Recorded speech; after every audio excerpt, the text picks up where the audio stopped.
T'as une aura de dingue. La preuve, c'est que ton rayonnement me fait grave éternuer. Non, pour de vrai, t'as une lumière de ouf, t'as une lumière de dingue. Tu t'aperçois pas en fait de la puissance de ton aura, de ton taux vibratoire, de ton énergie. Et je pense que je vais t'en parler aujourd'hui parce que je vais un peu décerner quel type de personnalité tu as et comment du coup mieux arranger ça. Quoi qu'il en soit, effectivement, tu es une personne très très protégée sur le plan spirituel.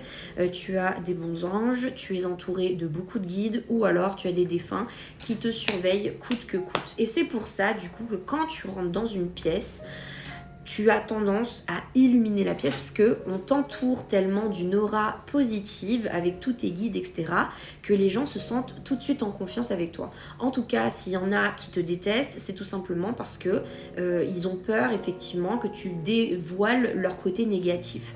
En gros, tu fais pas qui tout double.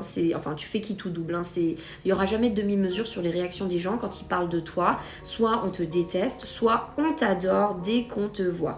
Mais quoi qu'il en soit, toi, ce que tu y perds, c'est que tu y perds beaucoup d'énergie. Et quand je disais ça, il était 1 minute 11. Pourquoi ? Parce que ceux qui ont des fortes auras ont tendance effectivement à jouer un peu les médecins avec tout le monde et les infirmiers avec tout le monde parce que vous avez une empathie qui est très forte et vous voulez aider grâce à votre lumière un peu tout le monde. Et qu'est-ce qui se passe ? Plus tu avances, plus les gens effectivement veulent te prendre ton énergie, ton rayonnement et croient que tu es en full illimité. C'est des vampires énergétiques, tout simplement. Et ça fait ça à tous ceux qui ont des auras incroyablement fortes. Pour t'en aider, en tout cas, moi je te montre 2 pierres. Enfin, c'est la même, on dirait pas comme ça, mais je te jure, c'est la même. C'est la phrénite. Là, elle est version roulée. Et là, elle est version brute.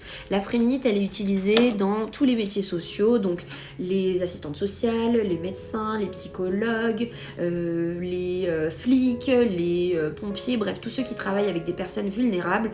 Et pour qu'ils n'aient pas leur morale dans les chaussettes, en général, c'est le genre de pierre à avoir pour rentrer chez soi et avoir la tête beaucoup moins remplie de tous les problèmes de tout le monde. Et du coup, ça jouera aussi beaucoup sur ton aura parce que tu seras beaucoup moins fatigué. Tu es capable d'éponger les problèmes de tout le monde, c'est pas le souci, mais je te sens très très fatigué et effectivement à un moment donné ta lumière pourrait s'estomper, ton taux vibratoire pourrait chuter à cause de ces gens qui te pompent toute ton énergie parce que tu leur donnes tout et en retour tu ne reçois rien à part leurs ondes négatives.